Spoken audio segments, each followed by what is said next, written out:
What's going on, guys? Alex is the Tech. How you doing?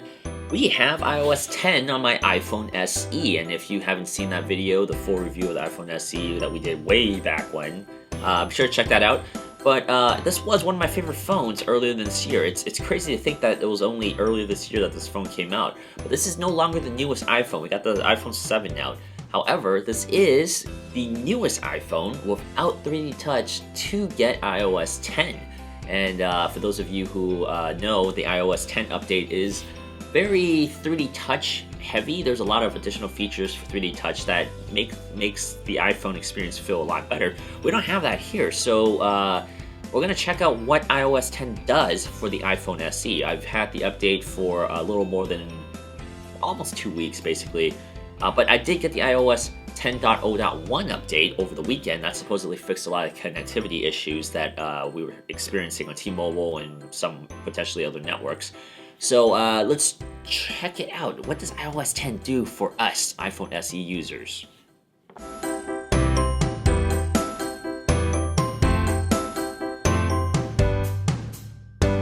Okay, so the first thing we need to talk about, and it's not a great thing. So right off the bat, we're just going to get this over with, battery life. Battery life on my phone right now that I've experienced the last week, it's been pretty lackluster, pretty bad. While that isn't unprecedented, there's a lot of updates both on Android and iOS that deteriorate things of older phones. This phone was only out in March, so I was not expecting a big nosedive in the battery. But I was. Before I was getting about 5 to 6 hours, 4, 5, 6 hours depending, mostly between the 5-hour range of screen on time, with pretty heavy usage. After the iOS 10 update, I'm only getting about maybe like 3.5. So that is a pretty big dip. And it's not like I'm playing intensive stuff or like running videos all the time. I haven't even played Pokemon Go on the phone for weeks now. I haven't played Pokemon Go in a long time, so that definitely isn't draining the battery. Now I'm more conscious of the battery, and I see it dwindling more so it's taking an effect, and I'm actually thinking about it. Second thing about this phone that I disliked with the iOS 10 update, T-Mobile warned people. If you're a T-Mobile user, T-Mobile sent out a tweet when iOS 10 came out, not to update because they were having a lot of connectivity issues. But over this previous weekend, they did fix that. Apple sent out a iOS update, iOS 10.0.1. If we check that out here, we actually can see that we are confirmed to be on iOS 10.0.1. And supposedly that fixed a lot of the connectivity issues. I can tell you that without a doubt, I was also experiencing connectivity issues. Places where I previously had great connection, it said no service on my iPhone. So I was experiencing that, and even after I updated it, I was still getting some of that. Maybe it just needed some time to process it, but I think over the weekend it started getting better, and I haven't had connectivity issues since. A lot of apps are crashing after the iOS 10 update that wasn't crashing prior to that. And they're not even games or anything. They're just literally like, I use this To Breathe sleeping tracker app that crashes. And the eBay app crashes all the time now too. So we got some issues going on here that we didn't have prior to iOS 10. Animations are very nice here. I actually really like the animation on this phone. Everything feels really smooth, just like it did before.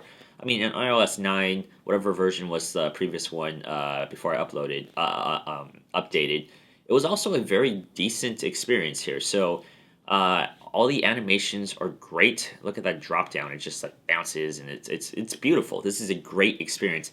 But the problem with iPhone SE users is the fingerprint scanner is very bad. It's very finicky.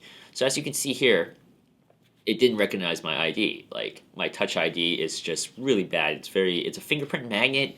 If you're very sweaty, if your fingers are moist, your fingerprint's gonna miss more times than it actually reads. And this was a main issue I had, one of the biggest issues I had when I reviewed the phone, that the fingerprint scanner was just very unreliable. This is a first generation fingerprint scanner, and now that they got rid of that, got rid of the swipe left to type in the PIN code, you actually do have to go through the fingerprint. And unfortunately for a lot of us iPhone SE users, the fingerprint scanner is just horrendous here, so we actually have to type in the code again, so it's an extra step we got to do. But nonetheless, I do like the redesign of sorts here on this screen here. It's very nice, and you can actually edit what goes on here. So you can actually add in apps or requests or map destinations or notes. Basically, you have a handful of things you can add to customize it. So definitely, this is what Apple calls widgets, home screen widgets. So instead of dumping it all over your other screens, you only have this dedicated screen for little, like, I guess I'll call them cards, little cards, for you to have a widget card on. Definitely nice. I love this customization. If you're an Android user who has switched over to the iPhone, that you will feel right at home with this. It feels like a Google Now kind of thing. Great thing here. So as you saw on the iOS 10 keynote, there's a lot of features where, like on, for example, the iPhone 7 or 6s Plus or 6s, if it has 3D touch, you can force touch this, and you can have additional features that help the experience. Same thing with the lock one on your lock screen. There's certain things you can reply to if you have a notification. We can't do that here with the iPhone SE because we do not have a 3D touch feature.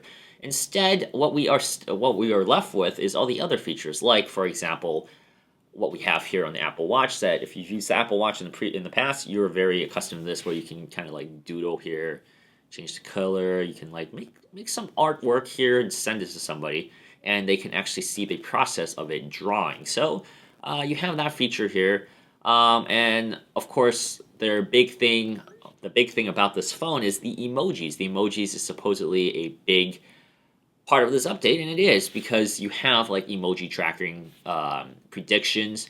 Let's say I want to type happy, it's going to show me some emojis that I can put, and emojis are 3 times bigger than they used to be. 3 times bigger. But yeah, I mean, iOS 10, it's kind of, I wouldn't say buggy, but there's a lot of performance hits compared to when this phone was first released. And that's to be expected. That happens a lot. I remember on my iPad 2, just going update after update, it just kept getting worse and worse. Even after the first update, it was just really bad.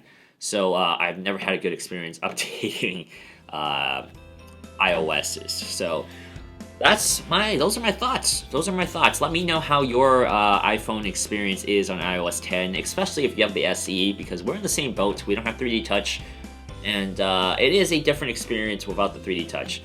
But once again, my name is Alex from Hypnotech. Thank you guys so much for watching the video, and I'll be back with more content very soon. I'll see you guys.